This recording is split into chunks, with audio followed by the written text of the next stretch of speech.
네, 여러분.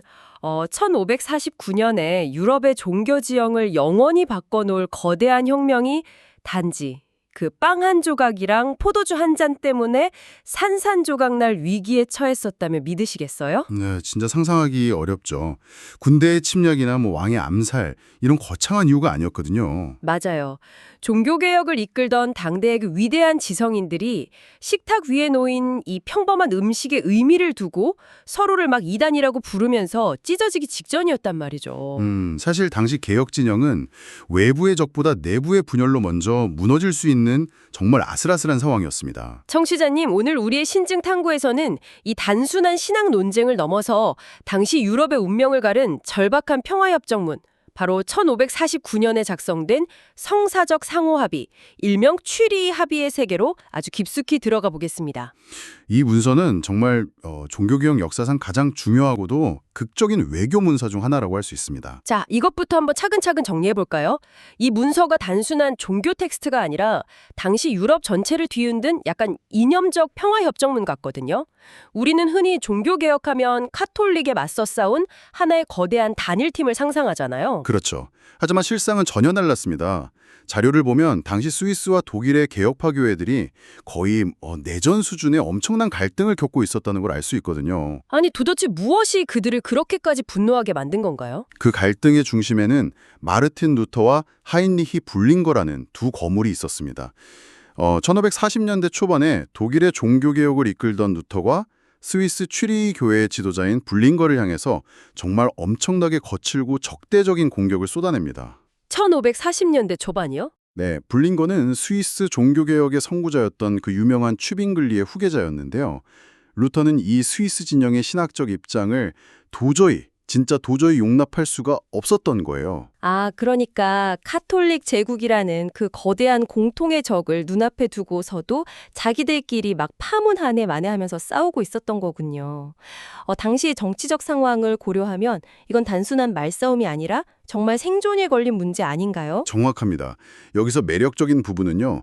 1540년대 후반이 신성로마 제국의 황제인 카를 5세가 군대를 일으켜서 독일 지역의 개신교 세력을 아주 물리적으로 짓밟고 있던 시기였다는 겁니다. 와, 그러면 제국의 군대가 독일을 넘어서 스위스로 밀고 내려오는 건 진짜 시간 문제였겠네요. 그렇죠. 만약 스위스 내의 개혁교회들마저 신학적인 이유로 막 분열해서 하나로 뭉치지 못한다면 그들은 황제의 군대 앞에서 그냥 각계격파당해서 멸망할 수밖에 없는 절체절명의 위기였어요. 외교적 정상회담에 비유하자면 동맹국들이 완전히 갈라설 뻔한 상황이네요.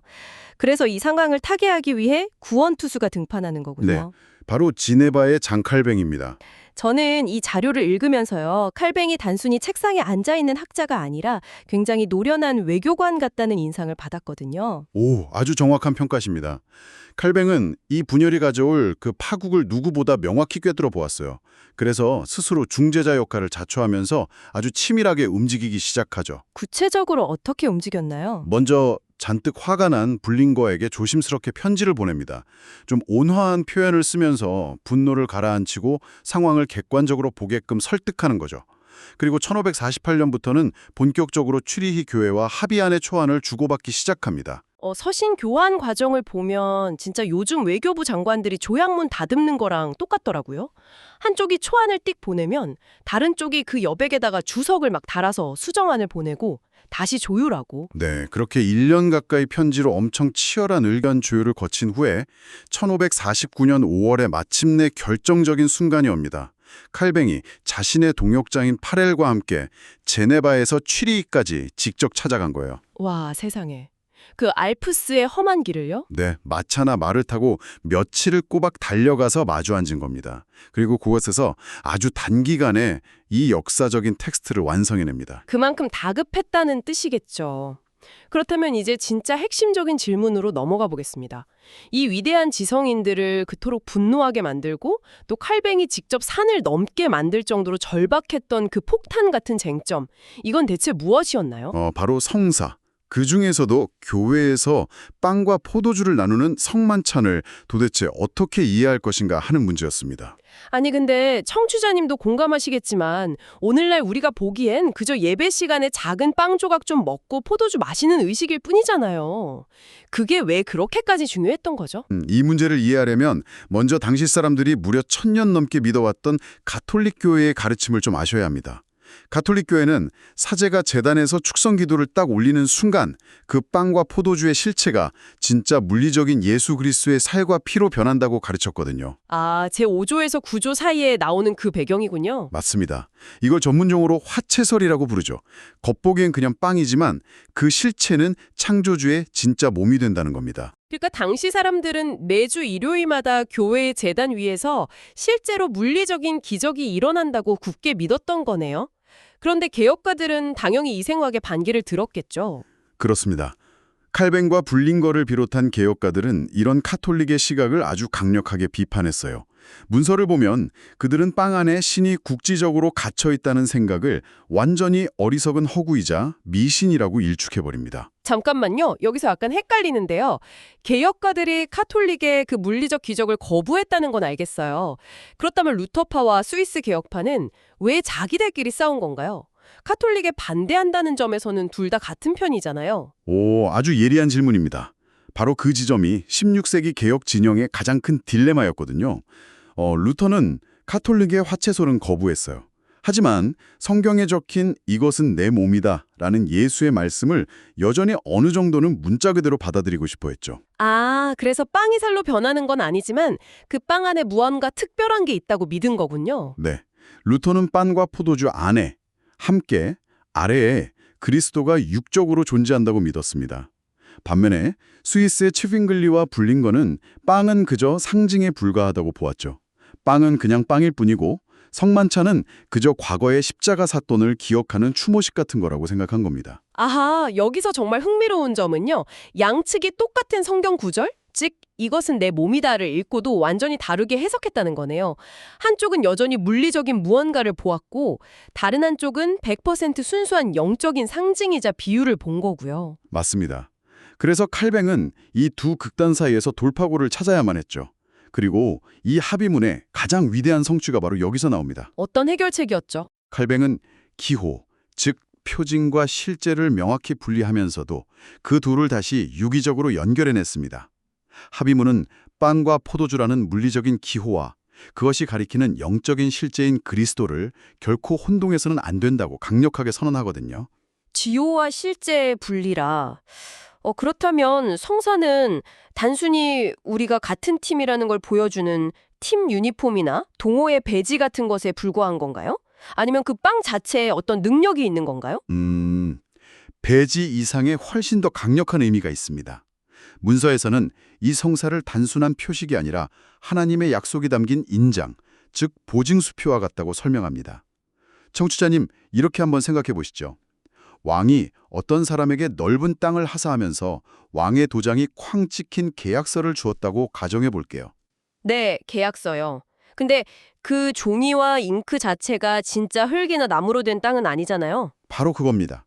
종이를 씹어 먹는다고 해서 진짜 흙을 먹는 게 아니듯 빵을 먹는다고 해서 예수의 육체를 물리적으로 씹어 먹는 게 아니라는 거죠.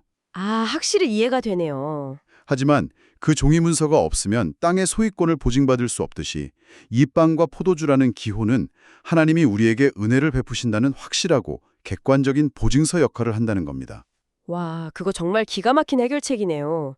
빵 자체에 무슨 신비한 마법이 스며들어 있는 건 아니지만 그 빵이 상징하는 약속은 100% 진짜라는 거잖아요. 그렇죠. 그래서 스위스 사람들의 빵은 상징이다라는 주장도 수용하면서 동시에 그것이 단순한 과거의 회상이 아니라 현재적인 강력한 은혜의 수단이 된다는 점을 입증해낸 겁니다. 정말 절묘한 타협이네요. 무슨 내 몸이다라고 했을 때 그것을 문자 그대로 읽는 것은 언어의 속성을 오해한 것이라고 반박합니다. 합의문 21조부터 26조 사이를 보면 이것을 환유, 즉 비유적 표현으로 보아야 한다고 명시하죠. 환유요? 우리가 일상에서 흔히 쓰는 그 비유법 말하는 건가요? 네, 맞습니다. 우리가 보통 뉴스에서 청와대가 입장을 발표했습니다 라고 할 때 진짜 건물이 입을 열고 말을 했다고 생각하는 사람은 아무도 없잖아요. 그렇죠. 대통령이나 대변인을 건물에 빗대어 표현한 거니까요. 마찬가지로 빵이 그리스도의 몸을 완벽하게 의미하고 가리키기 때문에 그 기호의 이름에 실제 이음을 빌려다 쓴 것일 뿐이라는 설명입니다. 와, 정말 명쾌합니다. 그렇다면 이게 다 무슨 의미일까요? 제가 여기서 근본적인 궁금증이 하나 생기는데요. 네, 말씀하시죠. 카톨릭에서는 성직자가 주문처럼 칙성 기도를 외우면 빵이 진짜 살로 변한다고 믿었잖아요. 그 말은 곧 사제가 하나님의 은혜를 좌지우지할 수 있는 엄청난 통제권, 마법적인 권력을 가졌다는 뜻이기도 한데, 이 합의문처럼 빵이 단순한 보증소에 불과하다면 도대체 은혜는 어디서 어떻게 오는 겁니까? 이건 아주 중요한 질문을 던지게 하는데요. 바로 그 지점이 취리 합의가 가져온 가장 파괴적이고 혁명적인 신학적 변화입니다. 합의문 10조에서 20조 사이를 보면 인간 성직자나 물리적 물질에 부여되었던 권력을 완전히 빼앗아서 오직 하나님과 성령에게로 돌려놓습니다. 성령에게로 돌려놓는다? 네, 문서는 성사가 도구로 사용되기는 하지만 성사 그 자체, 즉 물리적인 물, 빵, 포도주에는 아무런 능력이 없다고 아주 단호하게 못 봤거든요. 물질에는 아무런 능력이 없다. 그렇다면 내가 그 빵을 먹으면서 경험하는 영적인 위로나 은혜는 빵 자체에서 나오는 게 아니라는 뜻인가요? 네, 전혀 아닙니다. 모든 효력과 능력은 오직 성령을 통해 하나님에게서만 나옵니다. 빵은 그저 성령이 일하시기 위한 매개체일 뿐이죠. 비유하자면 훌륭한 음악가가 바이올린을 연주할 때 그 아름다운 소리가 나무 조각이나 현에서 스스로 나오는 게 아니라 연주자의 손길에서 나오는 것과 같네요. 완벽한 비유입니다. 하나님이 직접 연주하시지 않으면 성사는 그저 나무 조각에 불과하다는 것이죠. 이걸 좀 더 큰 맥락과 연결해 보면요. 당시 교회의 제도적 권위가 구원을 독점하던 시대에 구원의 효력을 전적으로 하나님의 주권 아래로 넘겨버린 엄청난 사건인 겁니다. 청취자님, 저는 이 부분에서 당시 사람들이 느꼈을 엄청난 충격을 막 상상하게 되거든요. 이전까지는 성직자가 제단 앞에서 의식을 거행하면 구원이 무슨 자동 판매기처럼 뚝 떨어진다고 믿었을 텐데 이제는 그 성직자의 독점적인 마법이 부정된 거잖아요. 성직자가 주문을 외운다고 빵이 마법처럼 변하는 게 아니라 결국 하나님과의 인격적인 관계가 핵심이라는 거네요. 맞습니다. 게다가 이들은 한술 더 떠서 아주 도발적인 선언을 하는데요. 바로 선택 교리를 성사론에 결합시킨 겁니다. 선택교리라면 모든 사람이 똑같이 교회에서 빵을 먹는다고 해서 똑같은 은혜를 받는 건 아니라는 건가요? 정확합니다. 아무리 교회에 나와서 사제가 주는 빵을 입에 넣는다고 해도 하나님이 선택하지 않은 자에게는 그저 밀가루 반죽에 불과하다고 명시합니다. 오직 믿음을 가진 선택받은 자들만이 그 의식을 통해 참된 영적 효력을 얻는다는 것이죠. 아니 근데 잠깐만요. 그렇다면 반대로 생각해 볼 수도 있지 않을까요? 만약 은혜가 물리적인 빵이나 교회의 의식에서 나오는 게 아니라 전적으로 하나님과의 영적인 관계에서 나오는 거라면 신자들은 굳이 교회에서 주는 빵을 먹지 않아도 은혜를 받을 수 있는 거 아닌가요? 와, 그 논리적 귀결에 도달하신 게 정말 놀랍습니다. 합의문 역시 그 점을 아주 분명하게 밝히고 있거든요. 신자들은 성사에 참여하기 전이나 혹은 성사라는 의식 밖에서도 이미 말씀과 성령을 통해 그리스도와 영적으로 교감할 수 있다는 겁니다. 성사는 단지 이미 존재하는 그 믿음과 교감을 더 깊게 확증해주고 성장시키는 역할만 할 뿐이라는 거죠. 와, 이건 정말 당시 교회의 기득권을 근본부터 뒤흔드는 선언이었겠어요. 교회가 독점하던 그 구원의 유통망을 해치하고 신자와 하나님이 직접 만날 수 있는 직거래망을 열어준 셈이잖아요. 그렇죠. 가톨릭 교회가 이 합의문을 얼마나 위험하게 여겼을지 충분히 짐작이 가실 겁니다. 네, 그런데 이쯤에서 한 가지 아주 근본적인 의문이 듭니다. 칼빈과 불린거는 왜 이렇게까지 복잡하고 철저하게 물리적 빵과 영적인 그리스도를 분리해내려고 애를 썼던 걸까요? 단순히 카톨릭 교회의 권력을 뺏기 위한 정치적 목적만은 아니었을 것 같은데요? 아주 훌륭한 포인트입니다. 그들에게는 절대로 양보할 수 없는 훨씬 더 깊은 신학적 대원칙이 있었어요. 바로 하나님의 초월성과 그리스도의 인성에 대한 수호였습니다. 인성에 대한 수호요? 네. 만약 사람들이 카톨릭이나 루터의 주장처럼 그리스도의 물리적 몸이 작은 빵 조각 안에 국지적으로 갇혀 있다고 믿는다면 그것은 창조주를 피조물인 물질 안에 가두는 아주 신성 모독적인 행위라고 보았습니다. 하늘에 계셔야 할 신을 인간들이 식탁 위에 물질 안으로 강제로 끌어내렸다고 본 거군요. 그리스도는 부활하신 후에 하늘로 승천하셨잖아요. 인간의 진짜 물리적 몸을 가졌다면 한 번에 한 장소에만 있어야 하는 게 당연하죠. 네, 물리법칙상 그렇죠. 그런데 유럽 전역에 있는 수만 개의 제단 위 빵 속에 그 육체가 동시에 존재한다고 주장하는 것은 그리스도가 우리와 똑같은 인간의 몸을 입고 오셨다는 기독교의 핵심 교리 자체를 파괴하는 모순이었습니다. 아, 그리스도가 우리와 똑같은 인간이 아니게 되어버리니까요.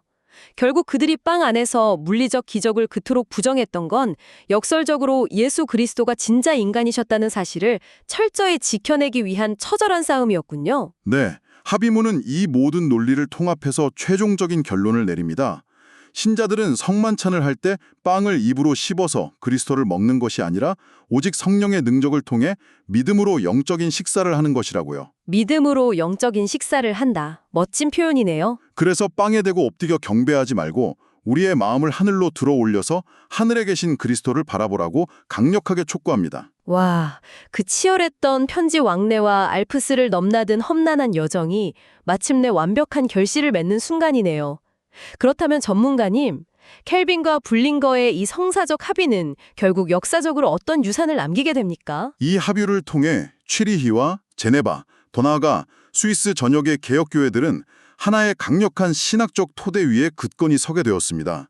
내부의 그 치명적인 분열을 극복했기 때문에 카톨릭 제국의 거대한 압박 속에서도 생존할 수 있었죠. 분열했다면 역사 속으로 사라졌을 텐데 말이죠. 맞습니다.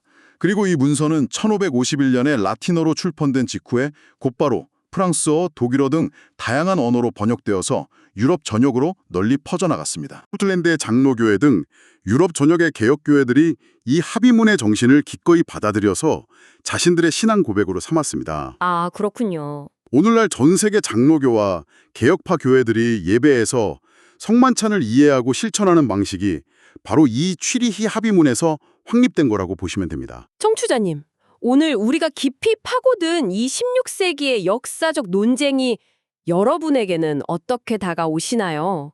우리는 일상 속에서 국기를 보면서 나라를 떠올리고 결혼 반지를 보면서 부부의 맹세를 기억하잖아요.